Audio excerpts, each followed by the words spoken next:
आज आप सुनने वाले हैं सिंहासन बत्तीसी की 5वीं पुतली लीलावती की कहानी। स्वागत है आप सभी का हमारे चैनल पे। सिंहासन बत्तीसी की कहानियाँ बहुत ही रोचक होती हैं, जो बच्चे बूढ़े सभी ही सुनना चाहते हैं। ऐसे ही रोचक कहानियों के लिए आप हमारे चैनल को सब्सक्राइब करें, नोटिफिकेशन बेल दबाएं ताकि हमारी हर वीडियोस आप तक पहुंचती रहें। वीडियो को ज़्यादा से ज़्यादा लाइक एंड शेयर करें। कहानी कुछ इस प्रकार है। 5वें दिन राजा भोज सिंहासन पर बैठने की तैयारी कर ही रहे थे कि 5वीं पुतली लीलावती ने उन्हें रोक दिया। पुतली लीलावती बोली, राजन, क्या आप विक्रमादित्य की तरह दानवीर और सूरवीर हैं? अगर हाँ, तब ही इस सिंहासन पर बैठने के अधिकारी होंगे। मैं आपको कथा सुनाती हूँ परम दानवीर विक्रमादित्य की। एक दिन राजा विक्रमादित्य दरबार में राजकाज निपटा रहे थे। तभी एक विद्वान ब्राह्मण दरबार में आकर उनसे मिलने लगे। उन्होंने कहा कि अगर वे तुला लग्न में अपने लिए कोई महल बनवाएंगे तो राज्य की जनता खुशहाल हो जाएगी और उनकी भी कीर्ति चारों तरफ फैल जाएगी।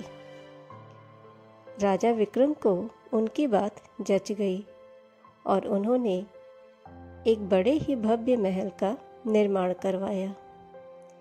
कारीगरों ने उसे राजा के निर्देश पर सोने, चांदी, हीरे जवाहरात और मणि मोतियों से पूरी तरह सजा दिया। महल जब बनकर तैयार हुआ तो उसकी भव्यता देखने के लिए लोग दूर दूर से आते थे। राजा विक्रम अपने सगे संबंधियों तथा नौकरानियों के साथ उसे देखने गए। उनके साथ वह विद्वान ब्राह्मण भी थे। विक्रम उस महल को देखकर मुग्ध हो गए और साथ ही वह ब्राह्मण मुंह खोले देखते रह गए। बिना सोचे उनके मुख से निकला, काश इस महल का मालिक मैं होता। राजा विक्रमादित्य ने उन्हें सुनते ही झट से वह भव्य महल दान में दे दिया। ब्राह्मण के तो मानो पांव ही जमीन पर नहीं पड़ रहे थे। वह भागता हुआ अपनी पत्नी को यह समाचार सुनाने पहुंचा। इधर ब्राह्मणी उन्हें खाली हाथ आते देखकर बोलती है। इससे पहले कि उस ब्राह्मण ने हीरे जवाहरात और मणि मुक्ताओं से जड़े हुए महल को दान में प्राप्त करने की बात बता दी। ब्राह्मण की पत्नी की तो खुशी का कोई सीमा ही नहीं रहा। उसे एक बार लगा कि मानो उसका पति पागल हो गए हो और यूं ही अनाप शनाप बक रहे हो। मगर उनके बार बार कहने पर वह उनके साथ महल में देखने के लिए चलने को तैयार हो गई। महल की शोभा देखकर उनकी आंखें खुली रह गईं। महल का कोना कोना देखते देखते कब शाम हो गई उन्हें पता ही नहीं चला।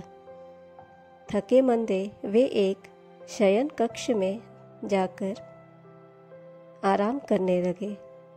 अर्धरात्रि में उनकी आंखें किसी आवाज से खुल गईं। सारे महल में महक फैली थी और सारा महल प्रकाशमय था। उन्होंने ध्यान से सुना तो लक्ष्मी बोल रही थी कि उनके भाग्य से वह यहाँ आई हैं और उनकी कोई भी इच्छा पूरी करने को तैयार है। ब्राह्मण दंपति का डर के मारे बुरा हाल हो गया। ब्राह्मणी तो बेहोश हो गई। लक्ष्मी ने 3 बार अपनी बात दोहराई, लेकिन ब्राह्मण ने कुछ नहीं मांगा तो क्रुद्ध होकर चली गई। उनके जाते ही प्रकाश तथा महक दोनों ही गायब हो गए। काफी देर बाद ब्राह्मणी को होश आया तो उसने कहा, यह महल जरूर ही भूतहा है, इसलिए दान में मिला है। इससे अच्छा तो हमारा टूटा फूटा घर ही था, जहां हम चैन की नींद सोते थे। ब्राह्मण को पत्नी की बात जच गई। सहमे सहमे बाकी रात काटकर तड़के ही उन्होंने अपना सामान समेटा और पुरानी कुटिया को लौट गए। ब्राह्मण अपने घर से सीधे राजभवन आए और विक्रमादित्य से अनुरोध करने लगे कि वे अपना महल वापस ले लें। पर विक्रमादित्य दान दी गई वस्तु को कैसे ग्रहण कर सकते थे। काफी सोचने के बाद उन्होंने महल का उचित मूल्य लगाकर उसे खरीद लिया। ब्राह्मण खुशी खुशी अपने घर लौट गए। ब्राह्मण से महल खरीदने के बाद राजा विक्रमादित्य उसमें आकर रहने लगे। वही अब दरबार भी लगता था। एक दिन वे सोए हुए थे तो लक्ष्मी माँ फिर वहाँ आई।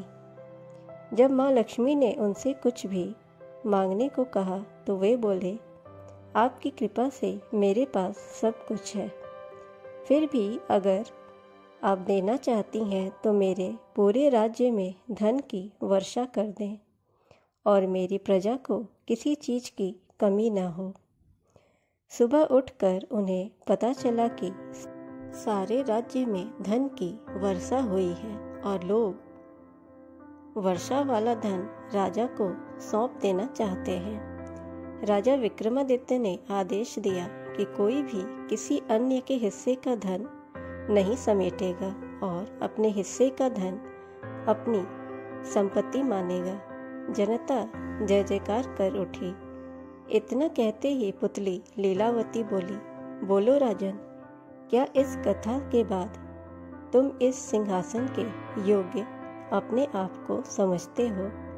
राजा भोज निराश हो गए और अपने कक्ष में लौट गए। अगले दिन राजा को रोका छठी पुतली रवि भामा ने। अगली कहानी छठी पुतली द्वारा सुनाई गई है। इसे सुनने के लिए आप हमारे चैनल को सब्सक्राइब करें, नोटिफिकेशन बेल जरूर दबाएं ताकि हमारी अगली वीडियो आप तक पहुंच पाए। वीडियो को ज़्यादा से ज़्यादा लाइक एंड शेयर करें। Thanks for watching.